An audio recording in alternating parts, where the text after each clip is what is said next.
Assalamualaikum warahmatullahi wabarakatuh.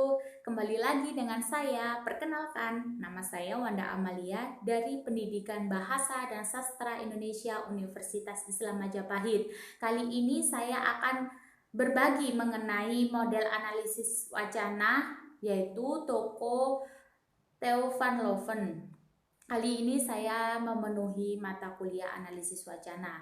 Saya akan berbagi untuk kita sama-sama mengetahui toko analisis Theo van Loven itu bagaimana sih, yang saya rangkum menjadi 4 bagian. Yang pertama, menampilkan bagaimana pihak-pihak aktor yang ditampilkan dalam suatu pemberitaan.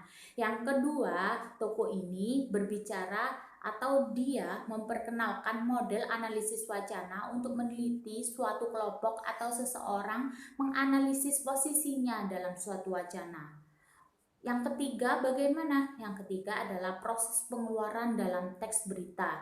Proses pengeluaran dalam teks berita ini bisa dengan aktor atau kelompok di luar dikeluarkan dari pemberitaan. Yang keempat yaitu proses pemasukan dalam teks berita.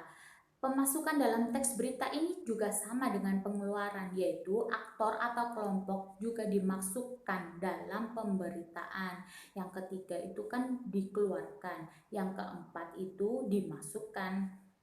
Penjelasannya akan saya bahas mengenai konsep dasar analisis wacana kritis Theo van Loven. Theo van Loven memperkenalkan model analisis wacana ini untuk apa? Untuk mendeteksi dan meneliti bagaimana suatu kelompok atau seseorang diimajinasikan posisinya dalam suatu wacana.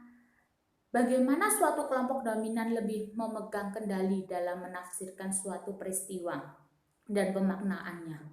Sementara kelompok lain yang posisinya rendah cenderung untuk terus-menerus sebagai objek pemaknaan dan digambarkan secara buruk. Salah satu agen terpenting dalam mendefinisikan suatu kelompok adalah media.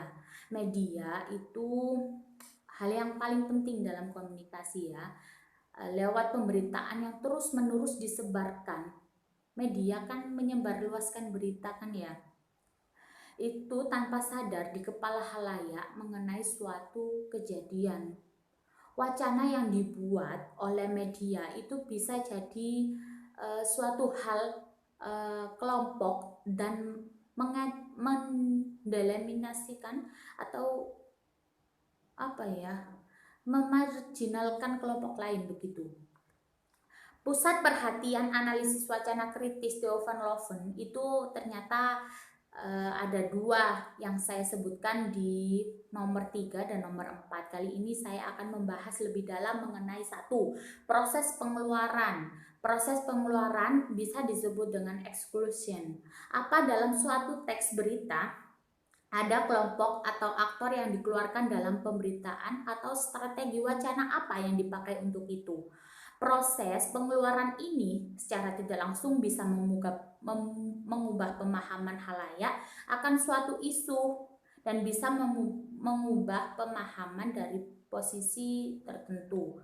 Katakanlah dalam berita mengenai pemerkosaan, saya kasih contoh dengan berita pemerkosaan ya. Apakah wanita dan laki-laki ditampilkan secara utuh dalam media atau ada pihak yang dikeluarkan dari teks?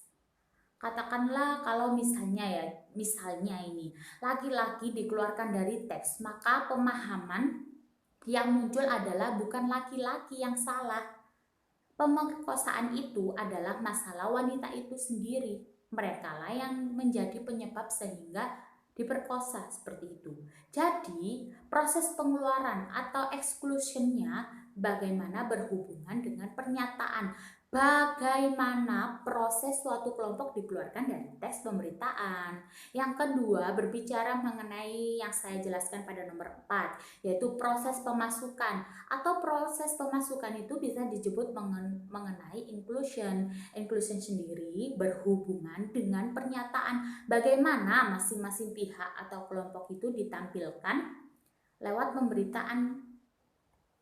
Penjelasan dari pusat perhatian atau exclusion, ada beberapa hal strategi bagaimana suatu aktor atau seorang atau kelompok yang dikeluarkan dalam pembicaraan. Diantaranya dapat digambarkan sebagai berikut. Yang mengenai ada 3. Yang mengenai 1, pasifasi exclusion adalah suatu isu yang sentral dalam analisis wacana. Pada dasarnya ini adalah suatu proses bagaimana satu kelompok atau aktor tertentu tidak dilibatkan dalam suatu pembicaraan atau wacana. Penghilangan aktor sosial ini untuk melindungi dirinya. Misalnya dalam contoh kalimat, saya kasih contoh dalam suatu kalimat ya. Kalimat aktifnya begini: polisi menembak seorang mahasiswa yang demonstran hingga tewas. Yang pasifnya bagaimana? Pasifnya adalah berbicara mengenai seorang mahasiswa tewas tertembak saat demonstrasi. Begitu. Yang kedua mengenai nominalisasi, maaf ya. Nominalisasi ini strategi yang berhubungan dengan mengubah kata. Mengubah kata apa? Mengubah kata kerja, yaitu verba, menjadi kata benda atau nomina. Umumnya dilakukan dengan memberi imbuhan an. Kenapa nominalisasi dapat menghilangkan aktor atau subjek dalam pemberitaan? Ini ada hubungannya dengan transformasi dari bentuk kalimat aktif. Contohnya, saya kasih contoh kembali mengenai kalimat verba, yaitu polisi menembak seorang mahasiswa yang demonstran hingga tewas. Yang nominalisasinya bagaimana? Seorang mahasiswa tewas akibat penembakan saat demonstrasi. Begitu. Nominalisasi tidak membutuhkan subjek karena nominalisasi pada dasarnya adalah proses mengubah kata kerja yang bermakna tindakan atau kegiatan menjadi kata benda yang bermakna peristiwa. Kita belajar mengenai yang ketiga, penggantian anak kalimat. Penggantian anak kalimat begini, penggantian subjek juga dapat dilakukan dengan memakai anak kalimat yang sekaligus berfungsi sebagai pengganti aktor. Di sini berbicara mengenai aktor pengganti ya. Dalam pemberitaan mengenai demonstrasi untuk mahasiswa dengan memakai anak kalimat untuk mengendalikan demonstrasi mahasiswa, maka aktor yang di sini disebutkan yaitu polisi. Aktornya kan polisi ya. Bisa disembunyikan atau dihilangkan dalam teks begitu. Mengenai kerangka analisis tokoh Theo van Loven ini dalam menganalisis wacana pemberitaan suatu teks berita. Theo van Loven membangun suatu model yang secara umum menggambarkan bagaimana sih aktor ditampilkan dalam pemberitaan. Theo van Loven peka dengan kemungkinan atau pemunculan aktor atau seseorang atau kelompok dalam pemberitaan. Menurut tokoh ini atau tokoh Theo van Loven ini, ada 2 hal yang perlu diperhatikan ketika kita memeriksa aktor sosial dalam pemberitaan tersebut. Yang pertama, yang paling wajib untuk pemeriksa tersebut adalah eksklusi. Kenapa saya bilang eksklusi?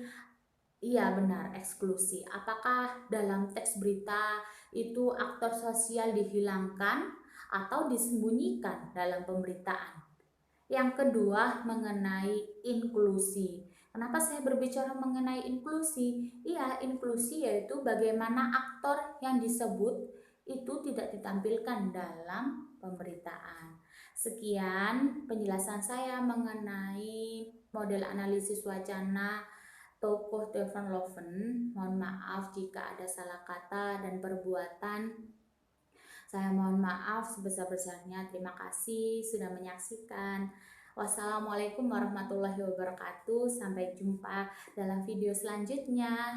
Dah.